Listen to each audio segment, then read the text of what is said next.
인구 감소로 지역 소멸 위기감이 높아지는 가운데 지역 생활 인구를 늘리는 방안이 시도됩니다. 일과 휴식을 병행하는 워케이션부터 농촌 유학과 문화교류 공간 조성 등인데 대안이 될지 주목됩니다. 원주 불온산업단지 조성 사업에 대기업 계열건설사가 새 주주로 참여하면서 산업단지 개발에 청신호가 켜졌습니다. 원주시는 2025년 완공을 목표로 사업에 착수한다는 계획인데 해결해야 할 과제가 적지 않습니다. 지자체들이 착한 수수료를 무기로 개발한 공공배달앱이 계륵 신세로 전락했습니다. 민간 기업에 비해 낮은 경쟁력이 문제인데 서비스 개선이 시급하다는 지적입니다. 강원도가 동해안 수산물 방사능 검사를 진행 중인 가운데 다음 달까지 영동 지역에 분석 장비 2대를 추가 도입하기로 했습니다.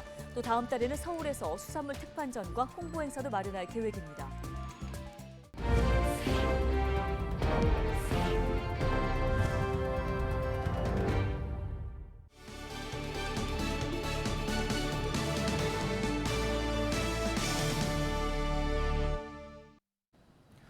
여러분 안녕하십니까? 헬로티비 뉴스입니다. 요즘 지자체마다 줄어드는 인구로 인해 골머리를 앓고 있죠. 저마다 인구 유치에 최선을 다하고 있는데요.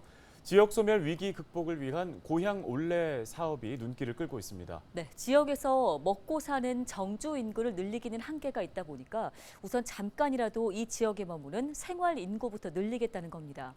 도내 4개 지자체가 도전장을 던졌습니다. 보도에 전소연 기자입니다.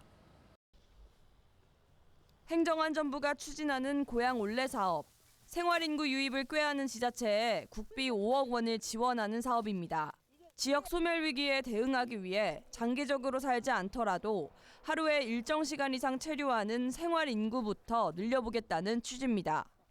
강원 지역에서는 춘천과 평창, 인제와 정선 등 4곳이 선정됐습니다. 4개 시군은 각 지역의 특색을 살린 생활인구 유입 계획을 내놨습니다.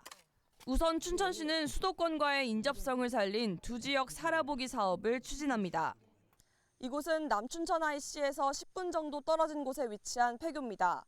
춘천시는 폐교 운동장에 임시 주거 공간을 짓고 농기계 보관 창고를 마련해 귀농인들에게 제공할 계획입니다.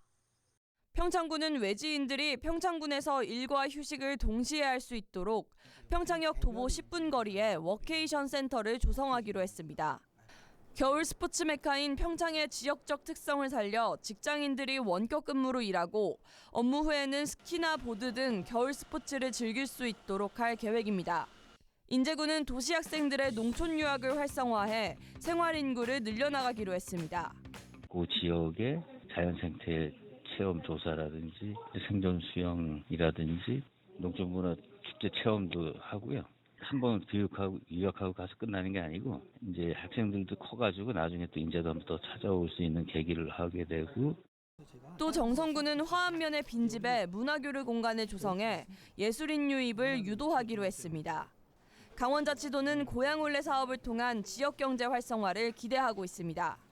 생활인구가 늘어나게 되면은 그 지역 경제 활성화가 확실히 되거든요. 그다음에 그분들이 생활인구 온 사람들을 갖다가 더욱더 그 지원을 해줘가지고 정주 인구화 시켜주는 게 최고 목표입니다. 강원자치도 인구는 153만 명. 꾸준히 인구 증가 정책을 펼치고 있지만 춘천, 원주 등 5개 시군을 제외한 12개 시군이 인구 감소 지역입니다. 생활인구 유입으로 지역을 살리겠다는 고향 올레 사업이 인구 증가를 이끌 마중물이 될지 관심이 쏠립니다. 헬로티비 뉴스 전소연입니다. 다음 소식입니다. 원주시의 수건 사업이었던 불온산단 조성 사업에 청신호가 켜졌습니다. 원주시는 사업자 변경 등을 통해 산단 조성에 행정력을 집중하겠다는 계획입니다. 네, 그런데 앞으로 풀어야 할 과제도 만만치 않아 보입니다. 박건상 기자가 정리했습니다. 원주 불온면 노림리입니다. 넓게 펼쳐진 대지에 풀만 무성하게 자라 있습니다. 10년이 넘는 시간 동안 이런 모습으로 방치된 이곳은 바로 불온 일반산업단지 부지입니다. 지난 2008년 조성계획이 수립됐지만 사업성 등을 이유로 건설 주관사가 수차례 바뀌면서 사업 추진이 지지부진한 상황. 최근 원주시가 불온산단 사업 추진에 청신호가 켜졌다고 밝혔습니다. 한 기업이 건설 출자자로 참여 의사를 밝혀오면서 원주시가 시의회와 간담회를 열고 주간 시공사 변경 등 주주 협약 변경안을 협의했습니다. 일단 사업 추진에 청신호는 켜졌습니다. 앞으로 풀어야 할 숙제도 많습니다. 원주시가 담당해야 할 도로 등 기반시설 조성을 위한 국비 확보도 관건입니다. 여기에 폐수 처리 문제 등 경우에 따라 중앙정부의 허가가 필요한데 이 문제를 해결하기가 쉽지 않다는 겁니다. 가장 중요한 문제는 산업단지 분양입니다. 우려되는 부분은 이제 분양 성과가 가장 클 겁니다. 그래서 그 분양 성과를 확대하기 위해서 지금 현재 SPC는 구성됐다 하고 또 SPC와 그 도급 계약을 체결한 시공사들의 건설사 컨소시엄도 구성을 마친 것 같고요.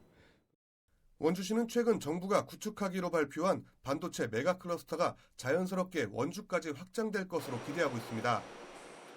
하지만 불온 일반 산업단지가 남한강 수계에 인접해 있어 수질오염 총량제 규제까지 받고 있는 상황입니다.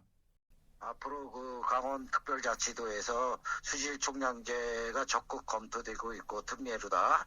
그렇게 됨으로써 반도체 특화 단지로다 신청할 수 있는 그 권한이 생깁니다. 그래서 원주시는 일단 주주협약서 사전 동의안을 다음 달 열리는 원주시 의회 임시회에서 최종 승인되면 금융기관의 대출 심사를 의뢰해 이르면 다음 달 안에 불온산단 조성공사에 들어갈 계획입니다.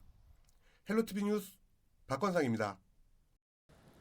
강원도가 일본 후쿠시마 원전 오염수 방류에 따라 수산물 방사능 검사에 나선 가운데 영동 지역에 관련 장비를 추가 도입하기로 했습니다. 강원특별자치도는 25일 강릉 글로벌 본부에서 브리핑을 열고 다음 달 말까지 강원도 수산자원연구원과 한해성 수산자원센터 두 곳에 방사능 분석 장비를 추가 설치하겠다고 밝혔습니다.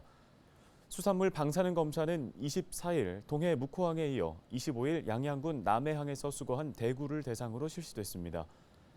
강원자치도는 이와 별도로 다음 달 5일 서울 고속버스터미널 광장에서 동해안 청정수산물 홍보 행사를 마련하고 특판전과 무료 시식회 등을 진행할 계획입니다.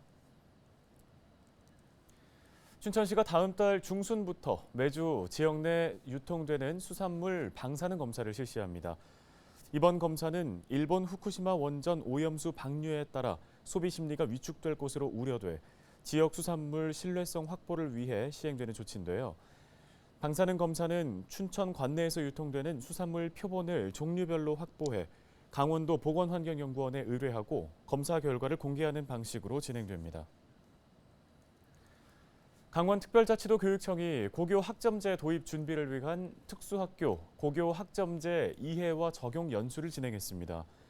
이번 연수는 특수학교 고교 학점제 단계적 이행에 따른 기반 조성을 위해 마련됐는데요.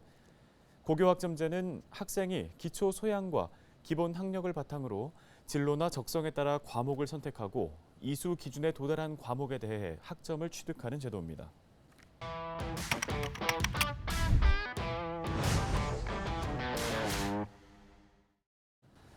네, 다음 소식입니다. 출출할 때 김난영 아나운서도 배달앱 사용하시죠? 그럼요. 배달 앱으로 주문을 해서 먹는데 사실 예전만큼은 못 시켜 먹는 게 요즘에 이 배달 앱 수수료가 소상공인들에게 큰 부담이 된다고 해요. 그래서 저는 가급적 포장을 해서 먹고 있습니다. 그렇군요. 자, 이 코로나19 거리두기 할 때 저도 사용을 많이 했는데 아무래도 수수료와 배달료 등이 부담이 되다 보니까 지자체들이 착한 수수료를 무기로 잇따라 공공 배달 앱을 출시했잖아요. 자, 근데 정작 사용하는 사람이 별로 없다고 합니다. 어떻게 된 상황인지 뉴스토리에서 짚어봤습니다. 김수아 기자입니다. 배고프고 출출할 때 배달앱 많이 찾으시죠? 스마트폰으로 간편하게 주문하면 집까지 먹고 싶은 음식이 짜잔! 와우, 지난 2010년 처음 등장한 민간 배달앱. 코로나19 대유행을 거치며 배달앱은 출시한 지 10여 년 만에 전 국민의 스마트폰에 한두 개씩 자리를 잡았습니다. 하지만 모든 일엔 빛과 그늘이 있는 법이죠. 소비자들은 신세계를 맛보고 있지만 가맹점주에겐 부담이 커졌습니다. 배달앱 업체에 지급하는 중개 수수료와 광고 수수료가 갈수록 올라가고 있기 때문입니다. 수수료 빼면 남는 게 없다는 푸념도 심심찮게 들리는데요. 돈에서 뺏기고 카드사에서 뺏기고 다 핫대가는 거죠. 그냥 먹어서 다 가져가는 거죠. 그거는. 그러자 각 지자체들은 공공배달앱을 출시했는데요. 가맹점주에겐 낮은 광고비와 중개비 혜택을, 소비자들에겐 할인 쿠폰 등을 제공하는 방식입니다. 올해 8월 기준 전국의 공공배달앱은 총 20개. 이 중 서울시, 전라북도와 경상남도는 2개 이상 공공배달앱을 내놨습니다. 하지만 착한 수수료를 무기로 내놨던 각 지자체의 공공배달앱은 정작 아는 사람이 거의 없습니다. 잘 못 들어봤어. 들어본 적은 없습니다. 작동도 불편하고 아무래도 그 쿠폰 발행 시간이 이제 사람들이 몰리니까 그 약간 오류날 때도 정말 많고 주문량도 적기 때문이죠. 초창기에 좀 쿠폰을 많이 주셔서 그때 1단 시켜에서는 주문량이 좀 있었던 것 같아요. 그때는 진짜 뜸한 것 같긴 해요. 실제 주문 건수를 비교해보면 민간 배달앱을 통한 주문이 공공 배달앱보다 7배 가까이 많습니다. 배달앱 같은 플랫폼 사업은 일종의 위너 테이크스 룰, 승자 독식이 적용되죠. 주문량도 적고 소비자도 줄어들다 보니 등록을 해지하는 가맹점주도 늘고 있습니다. 가장 큰 이유는 주문 건수가 가장 크고요. 아무래도 홍보 같은 게 덜 됐는지는 모르겠는데 주문이 잘 안 들어오더라고요. 소비자가 지자체 공공배달앱을 더 많이 쓰기 위해선 어떤 게 필요할까요? 할인율도 중요하지만 지역 소상공인과 연계해 인센티브를 제공하거나 지속적인 앱 서비스 개선이 먼저라는 지적입니다. 20%의 낮은 그 수수료 가지고는 충분한 동기 유발이 안 된다고 보고요. 소비자 스마트폰에 앱이 깔리기 위해서는 좀 더 과감한 파격적인 인센티브가 있어야만이 소비자들이 앱을 설치할 것이다 이렇게 생각하고 그 앱 사용자들이 자꾸 사용할 수 있게끔 충분한 서비스가 따라줘야지. 소비자와 소상공인의 부담을 낮추자는 취지로 출시된 공공배달앱. 버리기는 아깝고 쓰자니 먹을 게 없는 계륵 신세가 됐는데요. 지자체의 선택과 집중이 필요해 보입니다.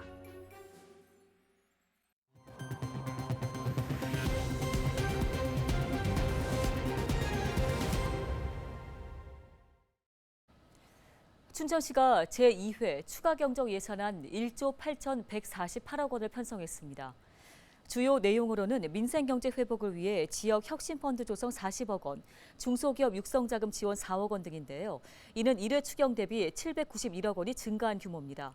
예산은 다음 달 1일부터 열리는 제328회 춘천시의회 임시회에서 심사를 거쳐서 최종 확정됩니다. 정선군이 제2회 추가경정 예산안으로 6,291억 원을 편성해 의회에 제출했습니다. 이는 제1회 추경 예산 대비 391억 원이 증가한 것으로 군도 3호 피암터널 응급복구 사업비 15억 5천만 원이 포함되어 있습니다.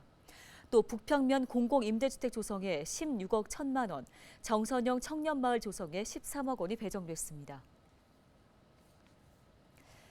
동해시가 관내 기업을 대상으로 유망 중소기업 6곳을 선정한다고 밝혔습니다. 유망 중소기업은 신용 상태와 성장 가능성, 지역 경제 효과 등을 평가해서 선정됩니다. 선정된 유망 중소기업은 5억 원 한도에서 융자 추천과 융자 금액에 대한 이자 3.5%를 2년 동안 지원하며 해외 수출 시장 판로 확대 우선권 등의 인센티브를 받을 수 있습니다. 식물 조명장치 제조기업 에스와트와의 철원 플라즈마 일반 산업단지로 이전합니다. 강원특별자치도와 철원군, 에스와트는 25일 공장 이전을 위한 협약을 체결했는데요. 에스와트는 2025년까지 35억 원을 투입해 연면적 1,650제곱미터 규모의 제조 공장을 신설합니다. 육군 제102 기갑여단이 29일 속초와 고성 일대에서 전차와 장갑차를 동원한 대규모 기동훈련을 벌입니다. 102 기갑여단은 29일 속초 고성 일대 7번 국도와 내륙도로 등에서 합동 기동훈련이 예정돼 있어 시민들의 협조를 당부한다고 밝혔습니다. 부대 측은 훈련관에 안전통제반을 운영하고 민원 담당을 통해 주민 불편을 최소화하기로 했습니다. KTNG 강원본부가 25일 고성군 토성면 봉포리 켄싱턴 해변에서 임직원 30여 명이 참석한 가운데 해변 정화 활동을 펼쳤습니다. KTNG 강원본부는 해양환경공단이 주관하는 반려해변 제도에 참여해 지난 6월 이후 두 번째로 해변을 가꾸고 정화하는 활동을 벌였는데요. 임직원들은 이날 스티로폼과 플라스틱, 각종 쓰레기 150kg을 수거했습니다. 정선군이 휴식뿐만 아니라 문화활동도 가능한 생활 밀착형 숲을 조성합니다. 이 숲은 현재 건립 중인 가족센터 외부에 지어져 지역 주민들을 위한 복합 문화 공간으로 이용될 예정입니다. 군은 가족센터 교육 사업과 연계해 정원을 활용한 심리치유 프로그램, 원예 전문가 양성 등의 프로그램을 마련합니다.